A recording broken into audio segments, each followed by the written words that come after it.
Selamat siang, bersama kembali dengan Forex Trading Mentor Indonesia. Pada video kali ini kita akan membahas indikator Moving Average Convergent Divergent atau disingkat MACD. Kita akan belajar selama 20 menit ke depan. Sebelum kita lanjut video ini, bagi Anda yang belum subscribe channel YouTube Forex Trading Mentor Indonesia, silakan tekan tombol subscribe agar channel ini semakin berkembang untuk membantu para trader forex pemula memperoleh informasi, teknik dan strategi trading forex. Tekan juga tombol lonceng dan aktifkan notifikasinya agar Anda tidak ketinggalan video-video terbaru dari kami. Tekan tombol like dan share jika Anda menyukai konten video ini. Dan jika ada pertanyaan seputar konten video ini, silakan ketik di kolom komen. Terima kasih atas perhatiannya. Happy trading. Oke, kita lanjut. Jadi meneruskan pembelajaran indikator moving average kemarin ya. Sekarang akan kita kolaborasi dengan indikator MACD, yaitu moving average convergent divergent ya. Untuk memunculkan indikator tersebut itu bisa menggunakan tombol insert indikator osilator ya, kita sebut osilator, kita pilih MACD. Ini fast EMA kita pakai 12, slow EMA itu 26, MACD sinyalnya 9. Kita apply ke harga close, kemudian color kita ganti yang kontras ya, yellow, kuning. Ini kita beri nilai 3, ini kita beri nilai 2. Kemudian level kita cuma nambah nilai 0, level 0. Oke, sudah ya. Jadi ini indikator MACD. MACD ini nanti akan berkolaborasi dengan indikator moving average ya, MA. Ini saya jelaskan penggunaan MACD itu sendiri ya. Ini histogram kuning ini adalah kekuatan tren ya, kekuatan tren ya, ada naik kemudian turun, kemudian ke bawah ya, ke bawah sumbu X ya. Ini ke bawah 0 berarti nilainya minus ya, minus. Ini berarti membacanya adalah semakin histogram itu naik berarti harga semakin menguat ya. Semakin turun histogramnya dalam posisi positif ini berarti kekuatan kenaikan harganya semakin melemah hingga berbalik di bawah level 0. Kalau level 0 ini semakin histogramnya turun, maka kekuatan penurunan harganya semakin kuat. Semakin naik histogramnya, kekuatan menurunnya semakin lemah. Bisa dipahami ya. Ini kalau yang histogram yang di atas ini semakin naik harganya, semakin menguat untuk naik. Kalau yang di bawah semakin turun histogramnya, semakin kuat penurunan harga ya. Oke. Jadi di sini selama sinyal itu berada di dalam histogram, itu akan terjadi penguatan seiring dengan kenaikan histogram atau penurunan histogram. Kalau dia berada di dalam histogram, kecenderungannya harga akan semakin meningkat sampai kemudian ini sinyal ya, sinyal MACD ini sampai dia keluar menjauhi histogram. Ini akan terjadi gejala pembalikan arah harga.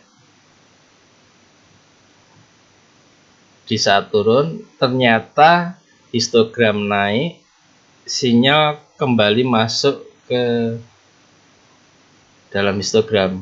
Ini terjadi penguatan kenaikan lagi. Ini bisa dicek ya, ini semakin naik kita bisa lihat ini candlenya ya. Semakin dia naik selama sinyal masih berada di dalam histogram, harga terus naik. Begitu mendekati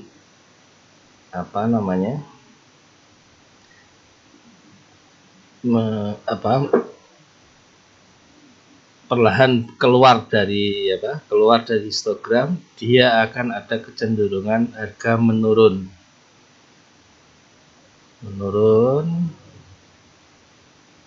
sampai dia masuk kembali ke dalam histogram positif ya.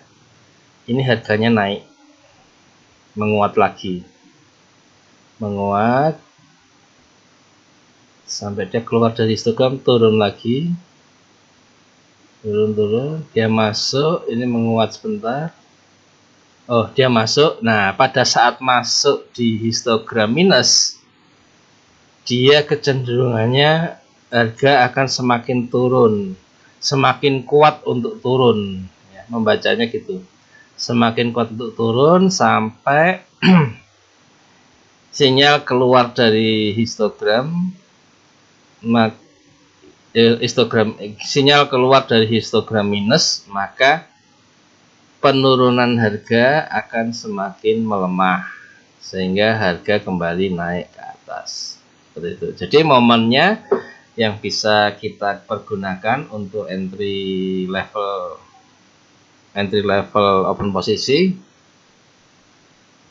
adalah pada saat harga keluar dari histogram dan pada saat harga masuk ke dalam histogram, kemudian berpindahnya histogram dari positif ke negatif ya, dibarengi dengan masuknya sinyal MACD ini ke dalam histogram. Ini entry levelnya ini keluar, ini masuk entry level juga, keluar entry level, kemudian masuk ke dalam histogram. Ini juga entry level untuk sell, turun sampai dia keluar, ini entry level untuk buy. Nah, jadi ini entry level sell, kemudian sell lagi, ini adalah penerusan, istilahnya apa? Continuation ya, continuation trend. Kemudian ini keluar, masuk, ini naik lagi ya. Oh, ini masuk, pembalikan tren, kemudian dia keluar lagi untuk turun. Nah, ini continuation-nya di sini, continuation trend ya. Jadi continuation trend itu kalau posisinya puncaknya itu semakin meningkat. Contoh, kita cek di historisnya ya, yang namanya continuation yang bagaimana. Nah, ini continuation untuk up ya, untuk naik. Saya akan berikan contoh.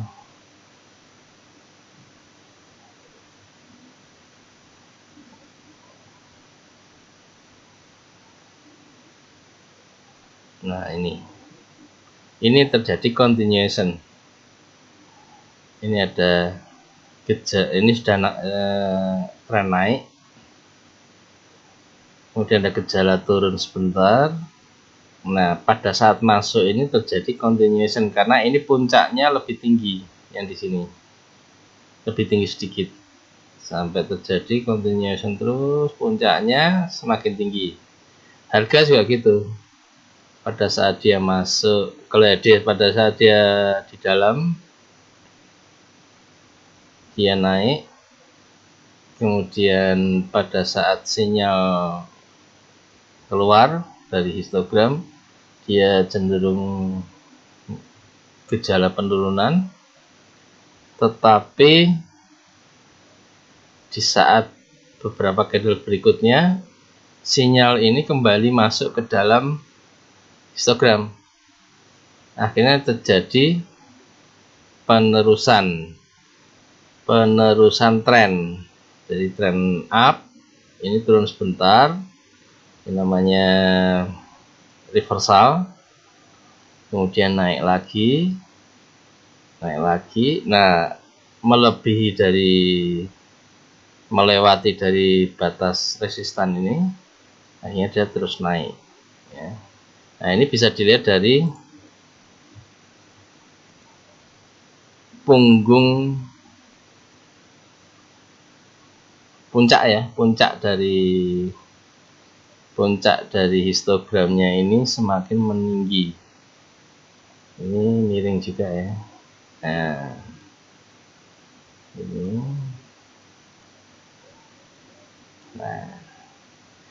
ini berarti kalau kita samakan dengan puncaknya yang di moving average, nah ini ada kecocokan. Nah, kalau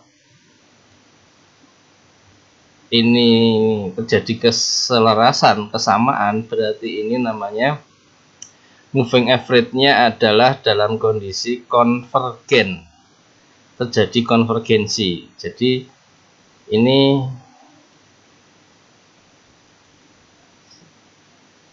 sama-sama mengarah ke atas ya. Jadi ini ada terjadi konvergen. Tetapi kalau nanti terjadi perbedaan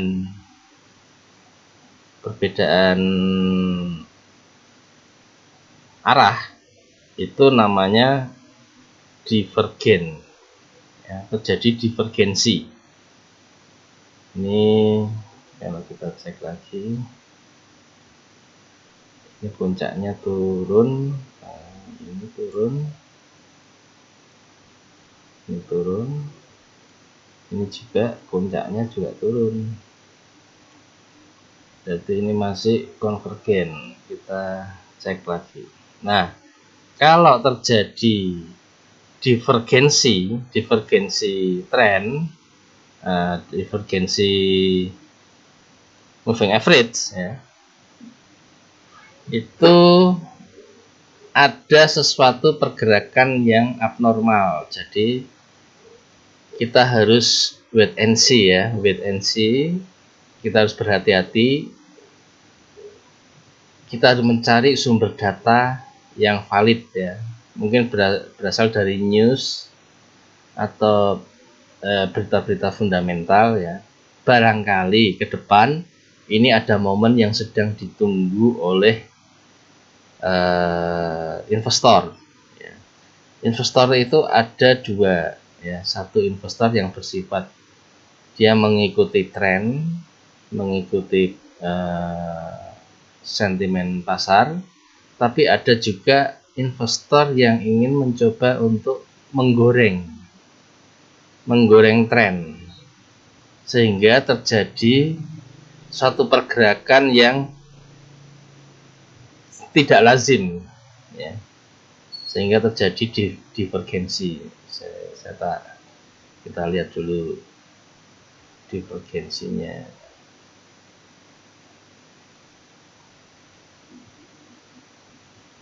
Nah, kita cek lagi.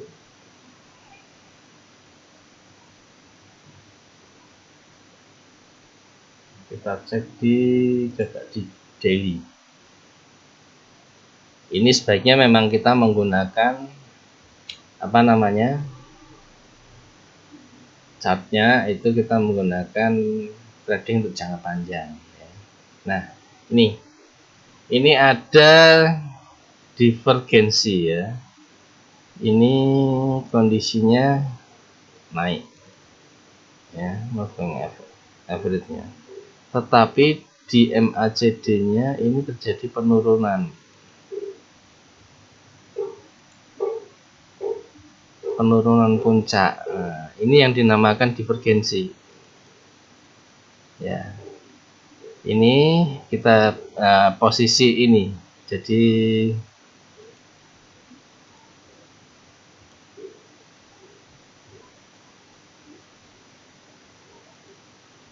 divergensinya itu ada di sini, di kondisi ini.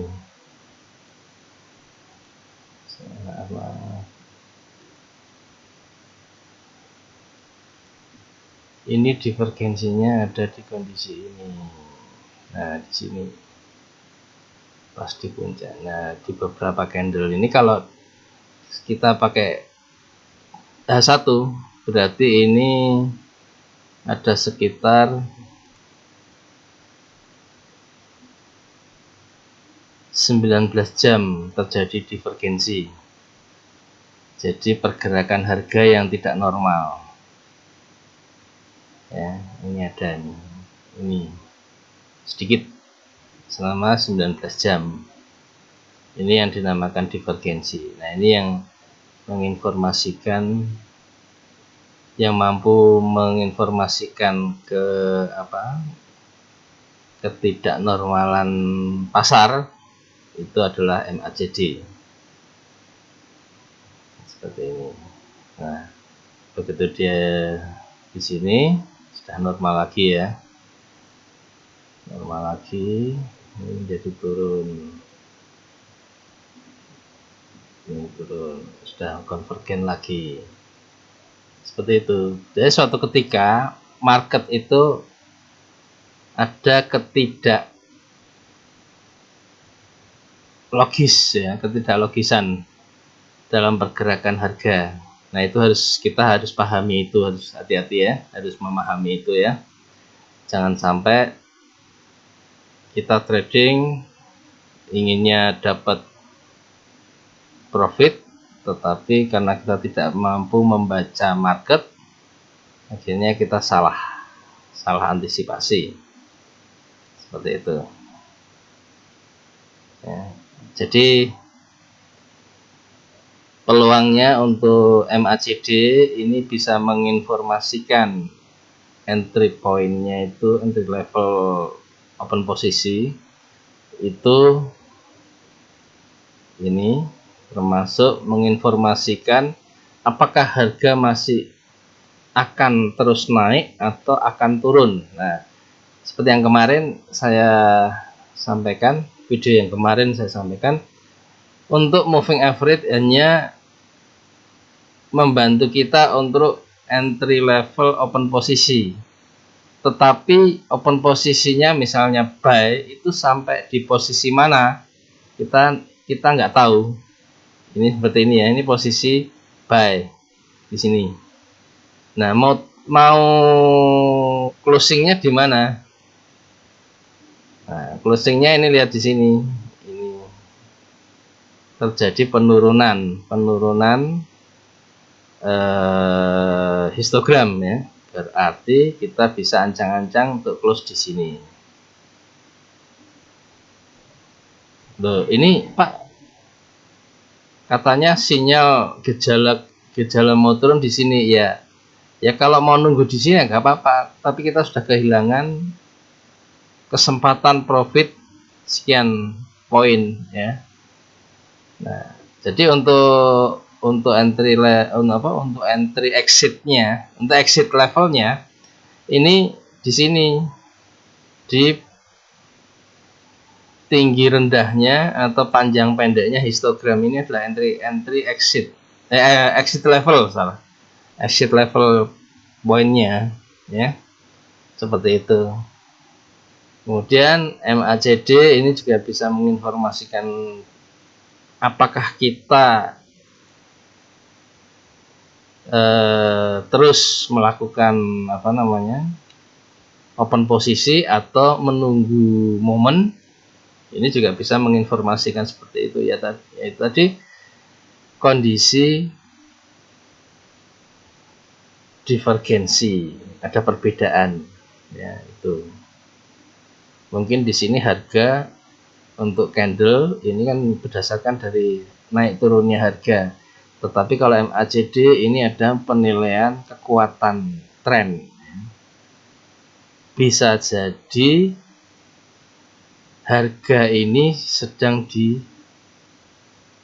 dibentuk oleh spekulan besar ya, karena dia sedang mencari sesuatu,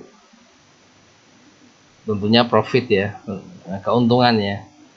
Jadi dia mencoba untuk mengorbankan uangnya yang kecil, yang receh-receh itu dikorbankan untuk mempengaruhi harga supaya naik. Tapi begitu sampai posisi tertentu, dia langsung hajar habis untuk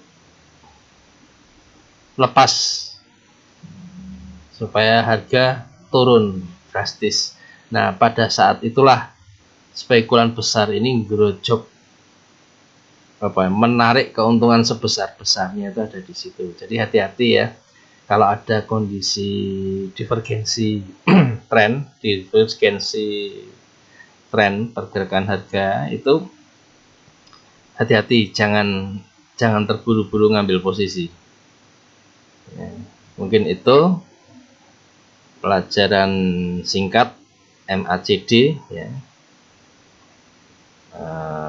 kami sampaikan.